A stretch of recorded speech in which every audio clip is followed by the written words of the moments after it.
S K super TMT, the long life TMT. BBMP ಹೋಗಿ GBA ಬಂದರೂ ಕೂಡ ಅಧಿಕಾರಿಗಳ ಕಾರ್ಯವೈಖರಿ ಬದಲಾಗಿಲ್ಲ ಅನ್ನೋದು ಮತ್ತೊಮ್ಮೆ ಮಗದೊಮ್ಮೆ ಪ್ರೂವ್ ಆಗ್ತಾ ಇದೆ.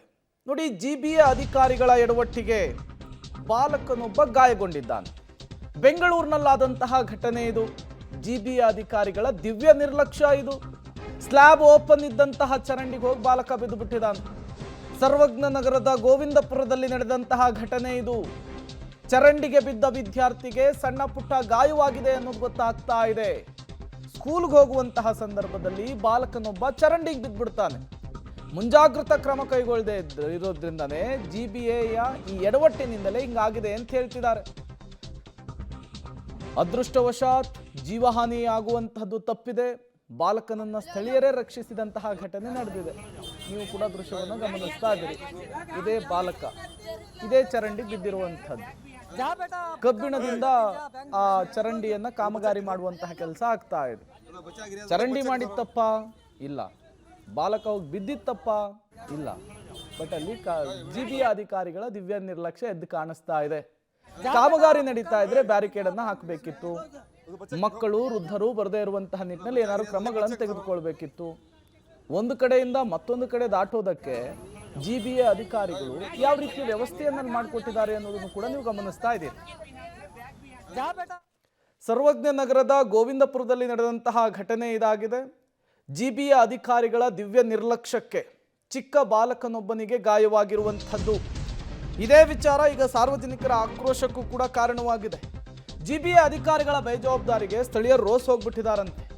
ನಿತ್ಯ ಚರಂಡಿ ದಾಟೋದಕ್ಕೆ ಶಾಲಾ ಮಕ್ಕಳು ಪರದಾಡಬೇಕಾದಂತಹ ದುಸ್ಥಿತಿ ನಿರ್ಮಾಣವಾಗಿದೆ.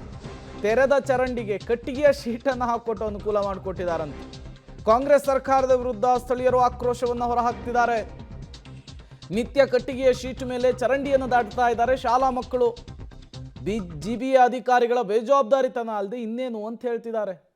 ಇದು ಯಾವುದೋ ರಾಜ್ಯದ ಕುಗ್ರಾಮದ ಕಥೆಯಲ್ಲ, ಇದು ರಾಜ್ಯದ ರಾಜಧಾನಿ ಬೆಂಗಳೂರಿನಲ್ಲಿರುವಂತಹ ಪರಿಸ್ಥಿತಿ ಇದು.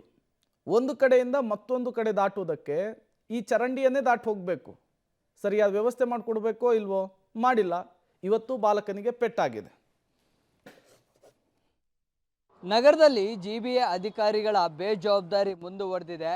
ಸೊ ಎಲ್ಲಂದ್ರಲ್ಲೇ ರಸ್ತೆಗಳನ್ನು ಅಗಿತಾರೆ, ಆದರೆ ಅದು ಸಾರ್ವಜನಿಕರಿಗೆ ಅನುಕೂಲ ಮಾಡಿಕೊಡ್ಬೇಕಾಗಿತ್ತು. ಅದು ಯಾವುದು ಕೂಡ ಆಗ್ತಾ ಇಲ್ಲ.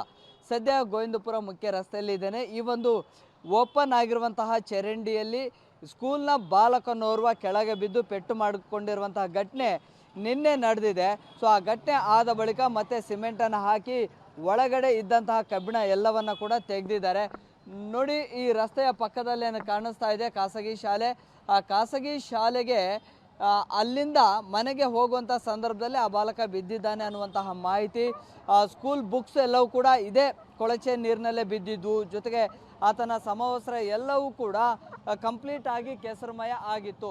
ನೋಡಿ ಎಷ್ಟರ ಮಟ್ಟಿಗೆ ಹರಸಾಹಸವನ್ನು ಪಡ್ತಾ ಇದ್ದಾರೆ. ಸೊ ಪಕ್ಕದಲ್ಲೇ ಈ ಒಂದು ಸ್ಲ್ಯಾಬ್ಗಳನ್ನು ಹಾಕಿದ್ದಾರೆ ಚರಂಡಿಗೆ, ಆದರೆ ಅದು ಕೂಡ ವೈಜ್ಞಾನಿಕವಾಗಿ ಯಾವುದು ಕೂಡ ಸರಿಯಾಗಿ ಹಾಕಲಿಲ್ಲ. ಸೊ ಹಾಗಾಗಿ ಇಲ್ಲಿಂದನೇ ಪಾಸ್ ಆಗಬೇಕು. ಅನಿವಾರ್ಯವಾಗಿ ಈ ರಸ್ತೆಯನ್ನು ದಾಟುವಂಥ ಸಂದರ್ಭದಲ್ಲಿ ವಯಸ್ಸಾದಂಥವ್ರು, ಮಕ್ಕಳು ಎಲ್ಲರೂ ಕೂಡ ಕಷ್ಟಪಡ್ತಾ ಇದ್ದಾರೆ. ಇಲ್ಲೇ ಮಕ್ಕಳನ್ನು ಕರ್ಕೊಂಡು ಬರುತ್ತೆ ಆಟೋ. ಸೊ ಆ ಸ್ಕೂಲ್ ಮಕ್ಕಳನ್ನು ಇಲ್ಲಿ ಡ್ರಾಪ್ ಮಾಡುತ್ತೆ. ಇಲ್ಲಿಂದ ಮತ್ತೆ ಆಯಾ ಏರಿಯಾಗಳಿಗೆ ಆ ಮಕ್ಕಳು ಹೋಗ್ತಾರೆ. ಹೋಗುವಂಥ ಸಂದರ್ಭದಲ್ಲಿ ಮತ್ತೆ ಇಲ್ಲಿಂದ ಪಾಸ್ ಆಗಬೇಕಾಗುತ್ತೆ. ಇದನ್ನು ದಾಟುವಂಥ ಸಂದರ್ಭದಲ್ಲಿ ಒಂಚೂರು ಬ್ಯಾಲೆನ್ಸ್ ತಪ್ಪಿದ್ರೂ ಕೂಡ ನೇರವಾಗಿ ಚರಂಡಿಗೆ ಬೀಳ್ತಾರೆ.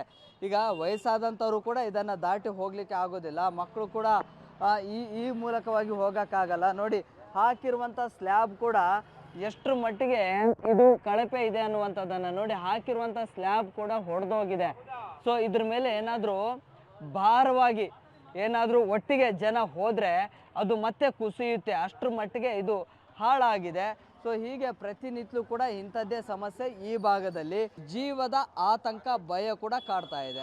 ವಿಡಿಯೋ ಜರ್ನಲಿಸ್ಟ್ ರಾಮು ಜೊತೆ Prakash D Rampur, public TV, Bengaluru. ತುಂಬ ತೊಂದರೆ ಇದೆ ಸರ್. ಕೇಳೋರು ಯಾರೂ ಇಲ್ಲ. ಇಲ್ಲಿ ಬರ್ತಾರೆ, ಇದ್ರ ಟೈಮ್ಗೆ ಬಂದು ಮಾತಾಡ್ಕೊಂಡು ಆಲ್ರೆಡಿ ನಾವು 3-4 ತಿಂಗಳಿಂದ ಕಂಪ್ಲೇಂಟು ಕೊಟ್ಟಿದ್ದೀರಿ. ಇದೇನು ಮಾಡೋರು ತೋಡ್ಬಿಟ್ಟು ಇದೊಂದೇ ದಿವಸ ಮಗು ನೆನೆ ಬಿದ್ದೈತೆ. ಇದಕ್ಕಿಂತ ಮುಂಚೆ 2-3 ಗಾಡಿಯಲ್ಲಿ ಹೋಗಿ ಬಿದ್ದವ್ರೆ. ಇಲ್ಲಿ ಹಳ್ಳ ತೋಡ್ಬಿಟ್ಟು ಏನು ಗೊತ್ತಿದ್ದಿಲ್ಲ. ಅಷ್ಟು ಪ್ರಾಬ್ಲಮ್ ಆಗೈತೆ ಸರ್. ಇಲ್ಲಿ ಕೇಳೋರು ಯಾರೂ ಇಲ್ಲ.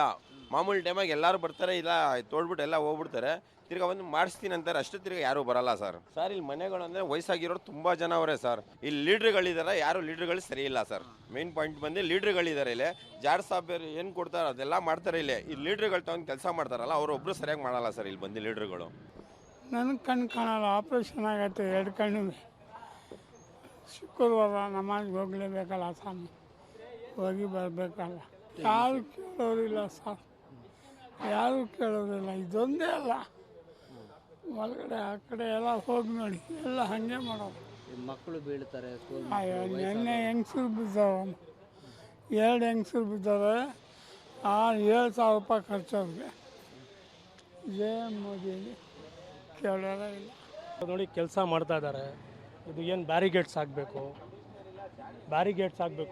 ಫಸ್ಟ್ ಸೇಫ್ಟಿ ಮಾಡಿಬಿಟ್ಟು ಕೆಲಸ ಮಾಡಬೇಕು. ಇವ್ರಿಗೆ ಹೇಳಿದ್ರೆ ಏನು ಮಾಡ್ತಾ ಇದ್ದಾರೆ, ಅವ್ರ ಇಷ್ಟ ಯಾವಾಗ ಬರುತ್ತೆ ಆವಾಗ ಬಂದು ಕೆಲಸ ಮಾಡ್ತಾ ಇದ್ದಾರೆ, ಹೋಗ್ಬಿಡ್ತಾ ಇದ್ದಾರೆ. 2 ದಿವಸ ಬಿಟ್ಟು ತಿರ್ಗಾ ಬರೋದು, ಕೆಲಸ ಜನಗಳಿಗೆ ತೊಂದರೆ ಆಗ್ತಾಯಿದ್ದಾರೆ ಸರ್. ಇಲ್ಲಿ ಮಕ್ಕಳು ಓಡಾಡೋ ಜಾಗ ಇದು.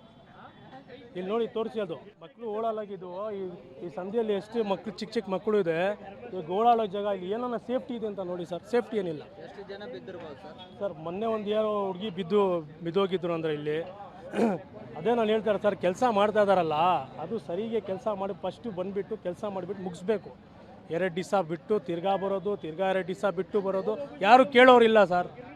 ಕೇಳಿದ್ರೆ ಯಾರೋ ಬೇರೆಯವ್ರು ಬಂತಾರೆ, ಯಾರೋ ನೋಡಿ. ಇವಾಗ ನೈಟಲ್ಲಿ ಕೆಲಸ ಮಾಡೋದು ಬಿಟ್ಬಿಟ್ಟು ಡೇಯಲ್ಲಿ ಕೆಲಸ, ಇವಾಗ ಓಡಾಡೋದು ಎಲ್ಲಿ ಜನ?